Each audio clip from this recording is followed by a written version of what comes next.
Bonne fête de l'indépendance partout. Bisika ba Congolais bozwami ya kolanda biso quel boule mag kimia et vous mena mabota na bino quel boule lelo yango ebanzi. Désormais, suivez tous les jours sur C-Direct Télévision votre magazine d'actualité générale Quel Boule Mag à partir de 22h juste. Rediffusion 6h30, 8h30, 13h juste et 18h45. Votre bouquet Canal Plus, Easy, Molotov TV, Free sur Canal Kaita 49. Tofongola bongo quel boule ya lelo na réunion oyo tseni a salisaki bongo na ba leader ya opposition pona ko beta masolo etali fichier électoral na kati basolo ki ba décision ni nezwami na libanda boyoka Martin Fayulu pe Delice Sanga ba communiquer pona ko pesa suite.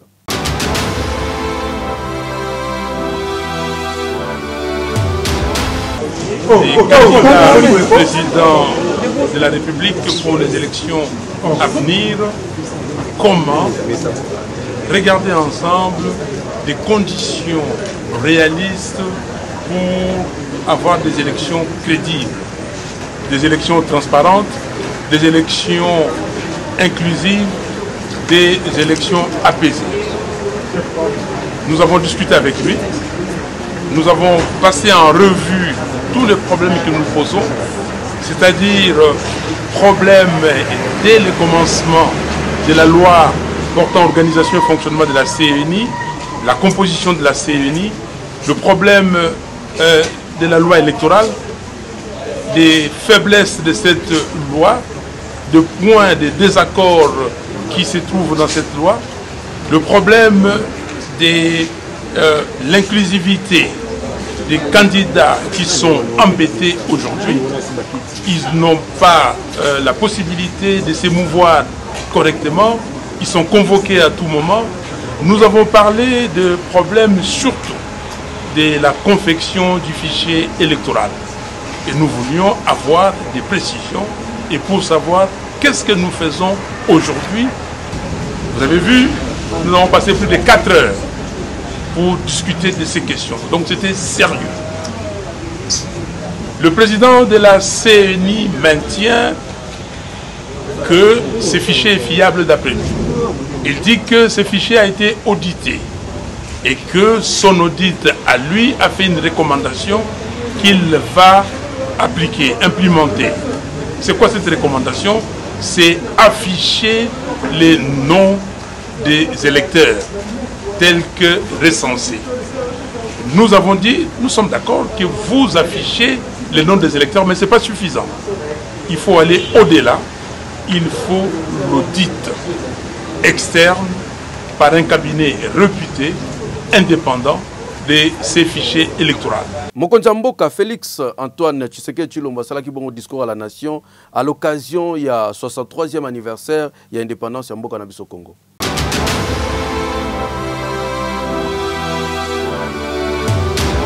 À l'occasion, il y a 63e anniversaire, il y a République démocratique du Congo. Nous avons l'occasion pour nous mboka Félix Antoine Tshisekedi Tshilombo a la message oyo pour nous expliquer na ba Congolais makambo nyonso yokanenga préciser na micro ya Quel Boule Mag. Congolaises, Congolais, chers compatriotes. La date historique du 30 juin 1960, profondément ancrée dans nos cœurs, marque l'accession de notre pays, la République démocratique du Congo, à la souveraineté nationale et internationale. Aujourd'hui, encore 63 ans plus tard, nous célébrons avec grande fierté cet événement, non seulement pour honorer la lutte de notre liberté et de notre indépendance menée avec courage et détermination par les pères fondateurs de notre nation, mais aussi et surtout pour réitérer notre attachement à ce bien précieux qu'ils nous ont légué. Elle constitue le socle de notre identité nationale, notre cohésion sociale, car elle nous permet de mettre en valeur notre culture, notre histoire et nos aspirations profondes. Il est vrai que cette année, la célébration de notre indépendance est teintée de tristesse car notre intégrité territoriale est menacée par une force d'occupation étrangère. Certains de nos compatriotes en ce moment précis à l'Est ne peuvent pas jouir de cette liberté que nous célébrons parce que victimes de l'oppression des agresseurs. Je tiens à leur exprimer toute notre compassion et à les assurer de notre détermination à œuvrer sans relâche pour leur libération certaine. Fête nationale awana RDC to fête rangondeni surtout na ville à Kinshasa ba marche de santé ba terrasse les lo constat quel boule maga ça biso.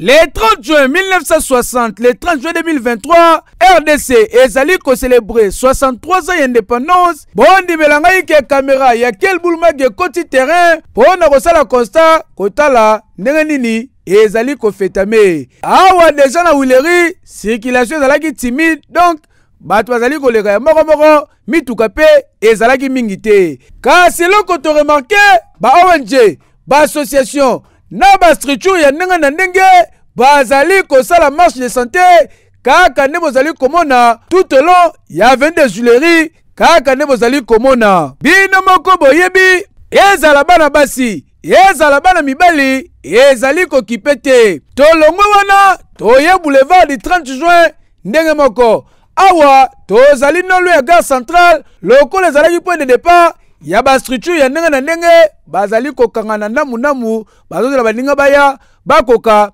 et bongo ba démarrer ba marche de santé ba misusu kotoyo lokola deja bakokaki bango ba gagneta bazali kotambola kaka nde bozali komona kasi lokola après marche de santé bino moko boyebi point de chute ezalaka bongo na ba terrasse caméra ya quel boulmak ekoti bongo na commune ya Bandalungwa pona kotala deja ndenge nini babar bazali kobongama pona koyamba bato ba marche de santé lokola awa toye kokuta ba jeune oyo bauti kobeta bale ya lipanda pona koningisa monzoto troisième mi-temps baye kosukisela yango awa ndenge bazali kobina kaka nde bozali komona na mopanzi tomoni pour les maillots déjà ezali kosalema ezali kolakisa ke na butu ekoinda na ndenge ya kosakana te boko communication.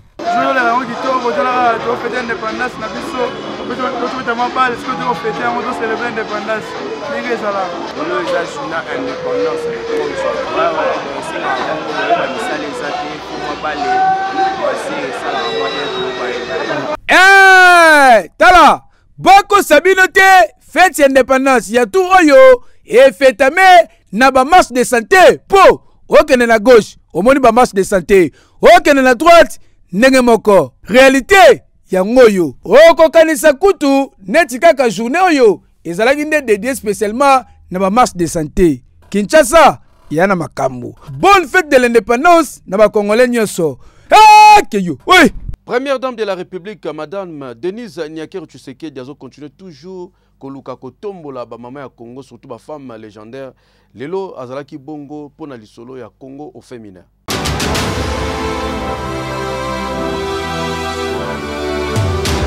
Congo au féminin ezali histoire ya ba grande dame oyo ba marka histoire ya République démocratique du Congo ko banda 1960 tina moya lelo ezali bongo ba première dame ba icône ya télévision ba poète ba femme politique ba parachutiste ba artiste pe ba femme ya ndenge na ndenge ba kisa lisusu ba mama commerçante ba mama maraîchère oyo baliesaka Congo mokili ebosana bango to pe balobelaka bango te yango Congo féminin eye kobimisa bango na kati ya ouvrage oyo ezali bongo présenté epai ya première dame ya RDC Mama Denise Nyakero bakiselaka ye Mère Teresia ya RDC vernissage na yango esalemi na présence ya premier ministre Sama Lukonde oyo bayaki ko remettre ouvrage yepe na tour na ye aye kopesa epai ya ministre ya culture et art esengeli koyebake volume e ouvrage oyo elobeli 10 femmes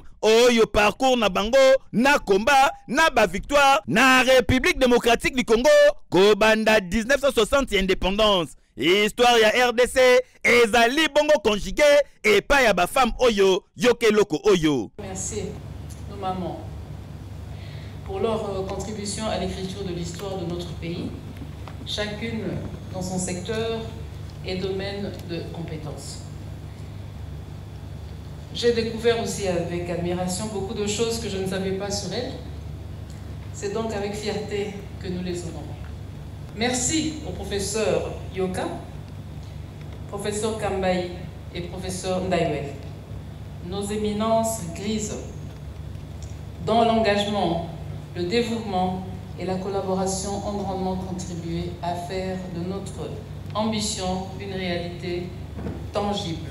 Na même occasion, Mama Denise Nyakero, Mère Thérèse ya RDC, a primé bongo, ba Mama Misatu, oyo ba marka histoire ya République démocratique du Congo. Ezali bongo, première dame yakala, Mama Bobi Ladawa, ba pesie diplôme oyo, mwana na azui. Ba kisa Mama Kanzaku, ndeko na ye mwasi azui, pe Mama Ngebi, diplôme na ye, ba pesa kiango na maboko ya DG ya RTNC. Pe simana yango, ezalaki bongo, film et documentaire ya liboso, oyo Congo féminin outi ko réaliser, na Mama Bobi Ladawa, ezalaki une question ya kozongisa lisusu, histoire ya Mama oyo, azalaki pene ya Maréchal Mobutu. En tout cas, tikato féliciter la très distinguée première dame, Mama Denise Nyakero Tshisekedi, oyo, azali lokola mwinda, ezali ko éclairer vie na République démocratique du Congo. Boye nde ezalaka, po, ba mama ya boye, ya mayele, ya makasi, ya détermination, baza ebelete na Afrique. Kende liboso mama.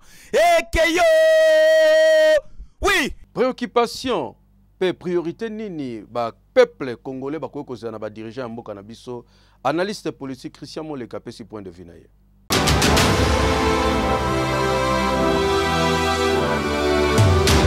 C'est pas selon na ba ONG partenaire, pena parti politique, ba tout ça là qui étude moi qu'on a 2021, vous allez qui étude autour il y a préoccupation, na priorité à bas citoyens. Vous allez qui travaille moi qu'on a consultation pour bas citoyens ba le bani les allez pour na bango ba priorité et ba préoccupation. Et banda qui étude depuis 2021 peu 2022. Par rapport wana to présenté qui ango il y a quelques semaines à wana Kinshasa. Si quoi se passe à Lingui que rapport wana na terrain ba présenter ango bisika ou ba congolais ba les consulter notamment na commune ya Njili, na commune ya Limete côté résidentiel p côté industriel, na commune ya Bandalungwa, na commune ya Kimbanseke, na commune ya Maluku Kimpoko, puis na commune Ngalie Makanluka. Donc sur terrain tokozonga pour que tout le likambo ya offre politique. Et c'est que bazali ko ça la politique makanisi na bango écoute na kana ezali ba posa ya ba citoyen, c'est-à-dire ba préoccupation na ba priorité. Et discours politique et sengeli donc se construire autour ya ba posa wana. Le kola to ke ne pe ma ponami. Et sengeli que ba électeur ba yeba que bao bazali ko ya liboso na bango comme ba candidat, ba sengeli ko proposer bango offre politique to discours oye ko kanya na ba posa na bango pour que bango ba pona. Yango to ko kita sur terrain pour na ko sensibiliser sur rapport wana pendant toute la semaine. Période avant élection, et la période d'éducation électorale. Et la période où baramboka basengeli balanda matea pour que babunga ba okene koponama. Pour na biso et quoi malamu qui rapport au en période préélectorale pour les moyens pour la éducation électorale pour enseigner ba kinois, le lengeni basengeli ko se comporter pendant période de maponami. C'est-à-dire discours électoral ezali base ya rapport entre citoyens et candidats. Et donc ce qui na moment ya maponami discours ezalité électeur akoye batende ngani kopona muto ali boso na ye parce que esengeli ya pona akopona makanisi. Voilà pourquoi tolobi offre politique esengeli zala au cœur ya échange entre citoyens na ba électeurs et pour na biso rapport oyo ezala lokola moyen ya ko sala éducation électorale pour ba congolais. Et ali boso ali que ba parti politique ba kolisa lengela ba ko sala musala ba ko la collecter ba données tina rapport la kino wana ba ko la collecter ba données à ba citoyens pour que ba projet na bango ezala ka ba reflet ba posa ba citoyens. Et mi balé ezaki ba citoyen ba ko exprimer ba attente na bango mais ba la plus ou moins exigeant tango ma ponami pour que ba pona ba toyo ba sengeli kozala en harmonie na ba posa na bango. Et puis ya misato ba ko kamba mboka comme ba gouvernant ba sengeli ba que ba politique fait ça les maka en priorité par rapport à la priorité à les citoyens. Ça veut dire que ceux qui ont un projet à Kotonga Nzela, un projet à Kotonga école, il y a Kotia Mai, il y a des Congolais balingini. Il y a un comme ça des développeurs qui ont une approche participative. C'est-à-dire que les citoyens, ou bien on pose un bango, si moi ça lit au lit Kotonga Sikawana. À toi l'in Kotonga la bango Nzela, les amalam makaniswana, mais tout cas moi consulter bango, on s'allie approche participative, ou bien ceux qui ont Nzela si Kotia wana, ils ont priorité pour na bango toté. pour autant apenzela eza kitoko mais ça c'est bango bazela kité donc ce qui to développer approche wana ya vous à l'écoute ya citoyen et ya préoccupation na bango pour na biso dali ko poussa gouvernance ya mboka ke liboso beta winner na 500 fois ya pamba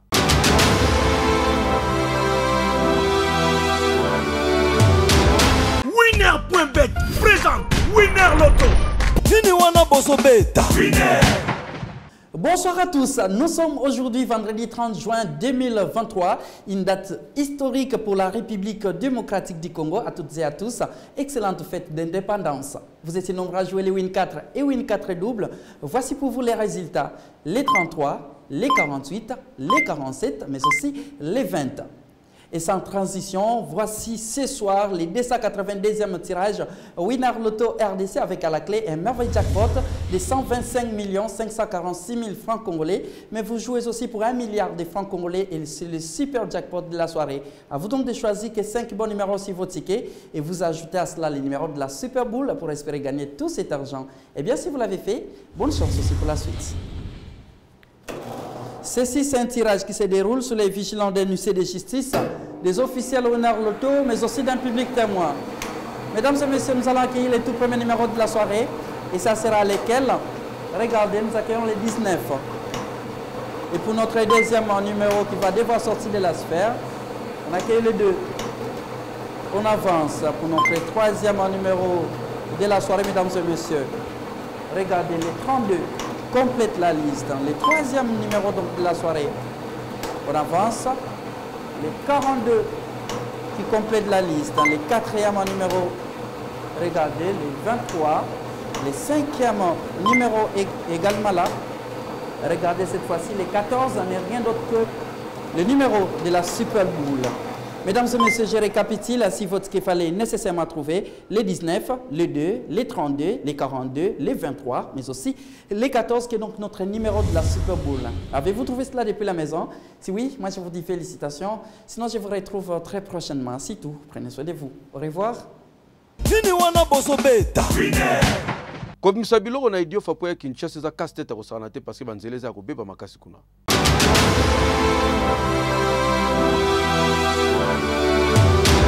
Nzela oyo bozali komona yango boye yango nde permetaka na population ya Kikwiti bakota Idiofa pe Idiofa bakota na Kikwiti vice versa tozali na province ya Kwilu kasi bino moko botala eta na yango ndenge nini ekoma impraticable bakote mususu nzela ebukana bakote mususu ekomi deja koliama donc ekomi kozwa deja forme érosion awa ba chauffeur bamonaka nde makambo na bango po balekaka na badifficulté ya kosakana te bawewa kutu tika na yo bango bakomisa yango nde shida po bamemona nzela oyo bakosenga yo mbongo ebele soko ozala yango te mataka mutuka ndima koumela na nzela pasi na mawa yo communication awa vraiment bede na ngumba mwasa musanga tala mpia bede souffrir tisala ba velo ke suka bedve yo ne mona mpasi njila kalve kana njila ozo vana bele basala be bisali yo pide ona bede na unyogama kana mpila kele bele ko bonsila be njila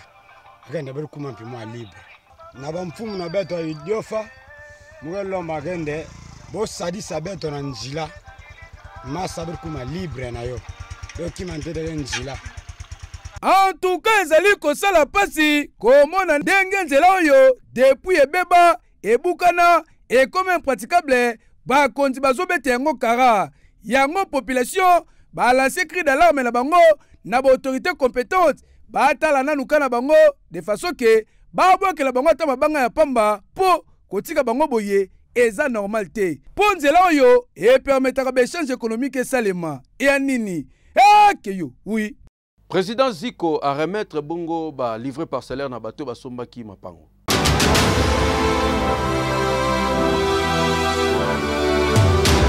Ndeko mwasi ndeko mobali mwana Kinshasa ya solo kobukana te ezali nde réalité koma papa lopango koma mama lopango na $1300 ya pamba tala occasion yangoyo président Ziko apesi na bakongole nyonso mbongo ya mikate mbongo ya shawarma okomi bayere okomi bayer ezalaki nde occasion mpo na ye président Ziko mpe na service nyonso ya marketing oyo ye mpo na kosala carnaval ya monene awa na Kinshasa kobanda na siège na bango awa na avenue Victoire ndenge bozali komona bango bazali kotambola kosolola mpe kosensibiliser bakinois na bakongole nyonso kobukana te mbongo ya shawarma mbongo ya hamburger na place okende kopesa bebe na place ofutaka banyongo kili pakala osombi na yo lopango oyo ezali mosika te leka na okaka ngomba ya mangengenge s'il vous plaît. Lelo ezali lancement officiel ya opération Komakolo lopango na bandeko ebele bandeko nyonso bakolanda ezala na poto mikili nyonso bisika bazali bayebaki opération Komakolo lopango oyo ezali kosalema na nzela ya président Ziko mapangu wana ya liboso ezali awa na République démocratique du Congo mingi na commune na biso ya Nsele nde sika mapangu ezalaka koleka mingi pembeni na ngomba oyo babengi mangengenge pembeni wana nde mapangu wana ezali tolobaki malamu congolais nyonso akoma na lopangu na ye parce que kofutela ezali pasi tosengi mbongo mpe ya ebele te tozali koloba ete Komakolo lopangu na $1,300 ya pamba 1,300 wana $1,300 ce n'est pas kokopesa 1,300 nyonso mbala moko ezali ete opesi ne fiske mwa compte na yo opesi $300 mbongo nyonso ekotikala okobanda kofuta muke tala occasion yango babukanaka te na concession ya Monsieur Ziko kuna nyonso ezali badepo ya sima baforage mpo na mai nzela kitoko soko sombi 4 mois 5 mois c'est trop tongi ndaku olali pongia babebe okomi bayer molima kofutela abuo pia timbela po chance na vie eyaka mbala moko toboya tya maboko na mutolo beyenga na rataki occasion ya président Ziko tala place kobunga ezali te kende kaka na avenue Victoire numéro 42 na Kauka okoti kuna okuti biro ezali kitoko bayambi yo osololi osombi lopango na mbonga shawarma elonga yango yo heke yo tokele na Kindu na bakwe musu totambolaki na caméra quel boule mag botala condition tokuta ikuna toza bona province ya Maniema.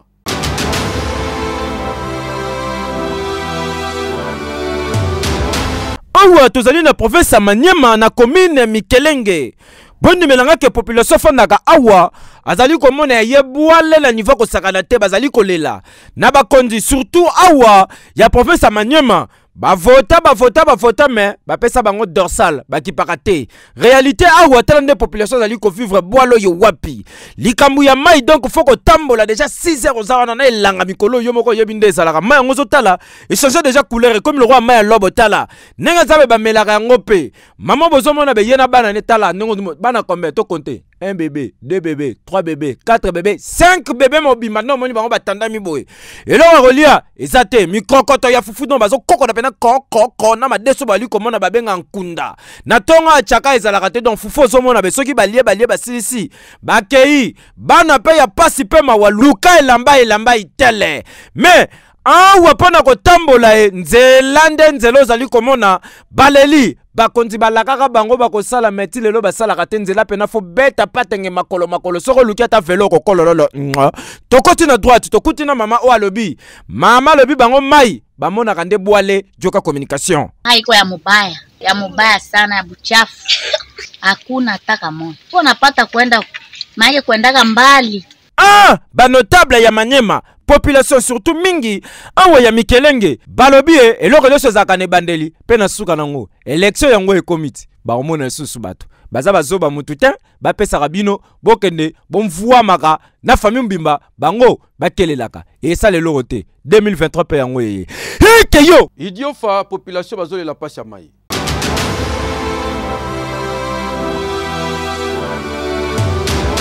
Mai ya musanga yango nde sevaka population bafandaka na territoire idiofa na province ya Kwilu pona basalela misala ya ndenge na ndenge bondi belanga ike awa la tongo deja mutu nyonso soki alamuki azwaka deja babidon bakantine pe biloko ya ndenge na ndenge pona kokende koluka mai kasi mai ya musanga nde permetaka na ba mama baya kosokola bilamba ne bozali komona po ezalaka na kalite ya malonga te yango ba preferaka mingi kosala yango misala kasi pona mai komela esengaka ba kende koluka na ba forage mais kuna il faut kozala na mbongo po so kozala na mbongo te okotoka na yo te. Yango bango nyonso na tongo direction na bango ezalaka kaka na mai oyo. Kasi pona kokoma awa esengaka kotambola distance mulai kasi banzela yango pe malonga te pasi na mawa yo communication. Les la massa ba forage se multiplier la bola régie fonctionner ma kama moteur va que beba betezo la dit avec puisque était souffrir Angela que bienvenue na va quitter massa les premiers au 30 c'est pour cela betezo la que no ba régie des autres ba forage se multiplier na kacha bola. En tout cas c'est normal te population idefa na province ya Kwilu bazo le la kana koma ba konza régie des eaux po awa ba forage na maya musanga nde esungaka bango. Ya nini? Keyo. Oui. Tokene na masanga mbila kuna population babengi quel buto lo bela ita ya wenze na bango.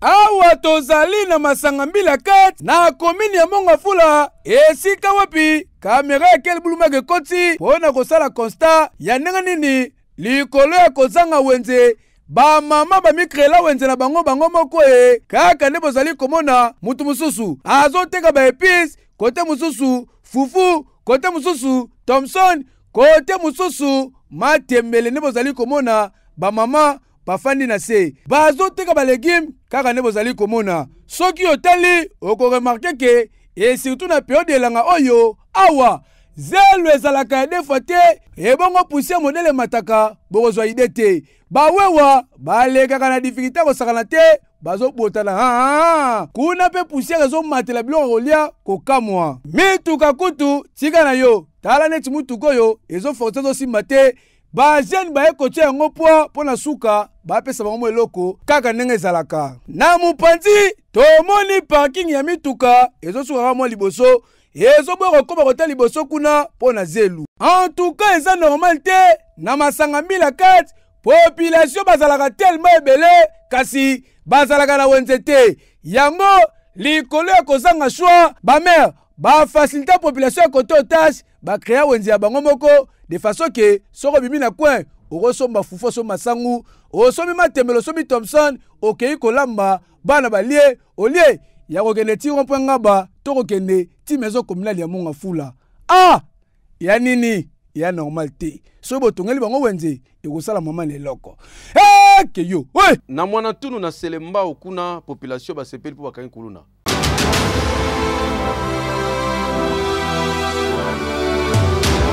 Dale longo yo bien mwana mobalo bozali komona ya zali ko beta misuboye bakangi azali mama na kuluna na kosakana te batambola kekiri awa na komini ya Selembao kasi lelo déjà parti ba 5h babimaki nde bamesana pona kokale ba mama ya mapa na batu nyonso o basalaka kopi ya tongo babimaka déjà avant pona kokende kowela transport bazalaki misatu bakale mutuka nde bamesana babandi komenase ye nzoka nde la police alelaki bango cousin abandaki kofile bango tangu kaka bamoni baza la police lokwa bazalaki misatu baningana mibale tula mwisi ya zaza mwana bendana bazwi sans unique nde la police yeko kwa na mwana mobali oyo kombo papa na mama babotela ye ezali Jérémy kasi na kiyanke kombo babengaka ye ezali Liboma botala makolo na ye tatouage na mipende lokola kaya dessin. En tout cas makambu ya boye sengela interpeller bakonza la police po baluka moye ba renforcer sécurité na commune ya Selembao po bino moko boyebi mikolo yo kote kuna insécurité ezali kokola lokola matembele basopela mai mwana mobali oyo esengeli asibi rigueur ya loi po alapa ete ape baningano batikali e normal te ya nini keyo oui ba mama bazala koteka mapa na kala depuis so de muto salama ba ba souple sortir mapa te ba koma benga na bango partout baleli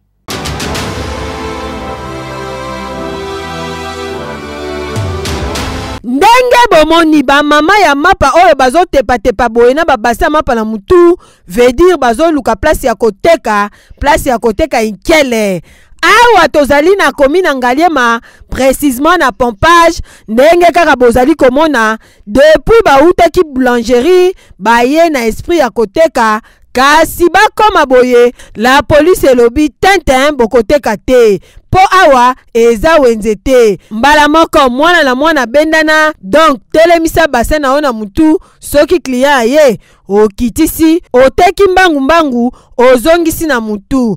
Donc bazo souffrir makasi po baza na wenze te. Tangu kaka bamoni kamera ya Quel Boule Mag, mbala moko ba communiquer boye.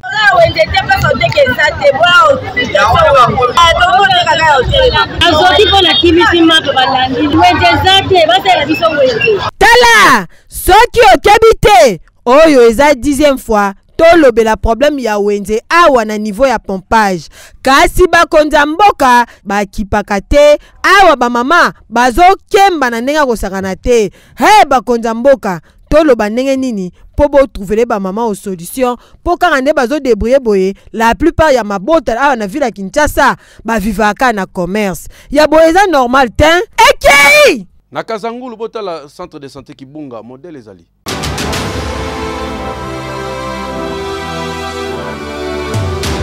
Centre de santé Saint-Paul Kibonga na territoire ya Kasangulu, toza bongo na province ya Congo central, ezali parmi ba poste de santé et secours oyo sungaka population pona kozwa ba premier soin. Kasi ba infirmier bazo déplorer surtout comportement ya ministre provincial ya santé ya Congo central, ndenge ba centre oyo ezalaka abandonné pona tangu ya kosala badon batalaka mingi ba hôpitaux ya minene, nzoka nde ba centre de santé oyo nde eyambaka majorité ya population. Neti papa bozali komona afiniki kitambala na lokolo aza na pota ya munene soki otali okoyoka somo. Azwi lobiko kaka na centre de santé oyo po makoki ya mingi eza penza te. Mais soki ezalaki na hôpital ya munene nde dépense lingaki esala lisusu makasi koleka. Na centre oyo bambe tozomona kolanda yango boye te eza fensi ya mavuba. Na se eza nde bakitikwala likolo batiamo musi ya mokia kaka ndenge bozali komona. Ebongo bureau ya docteur soki okoti otambusi misu yo moko ko comprendre ke ba fonctionnaka na ba difficulté makasi. Ebongo soki mona botami bayaka ko peser awa. Na centre de santé oyo moko bazanga rapé bakisi pona koyeba ko traiter ba malade yoka communication. Ba konzi to zana bango liboso bazo linga vraiment kosunga population te. On a retala ndi trajectoire ya mboka oyo boye malade mona ke uba eta difficulté en insécurité. Donc azo wel sa kolunga awa butu peut-être une heure 2 heures pour nos soins ici ka peut-être munene zali. Devant on a posé ba matériel ndé oezaka oui très capital oyo ya kosela musala. Donc to sala matériel moko comme débris to kene ba maison matériel pas si bon possibilité vraiment za mokié. On a tous les matériels vraiment oezaka oui ya bien et stable pour nos la population. Ministre provincial de santé ya Congo central, centre de santé Saint Kibonga na Kasangulu eza nango privé mais basengi bazwa ata mwa lisungi pona nzela na bango population bavandi nzinga awa na territoire ya Kasangulu ba oyo bazalaka na mbongo mingi te bayaka awa pona kozwa ba soins de santé. Soki bomeki kotia bango maboko ata na bakisi tope bambetu ekosala bango bien makasi. Ekei okante sili Tintin c'est comme ok.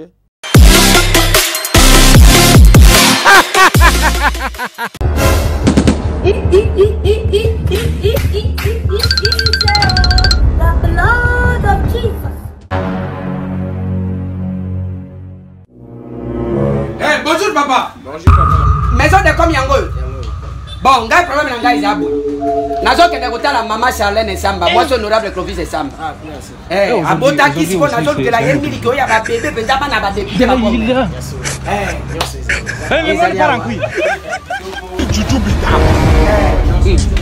Merci beaucoup. Nazo luka mili ki a bien. Oya na papier à rose. Oya za ban génie qui a. Oya ban bon, papa Nathalie ba miliki awa na moni ba komi ba inane ba deza. Yaza mwana ba mwa nano akokisi ya inane. Eh? Natana ngamba ya sima na koya. Professeur Patongo. Mwana. Ko bosa ni téléphone. Téléphone nanga. Tala ngobia wana téléphone nanga. Mwana zato yela ngango.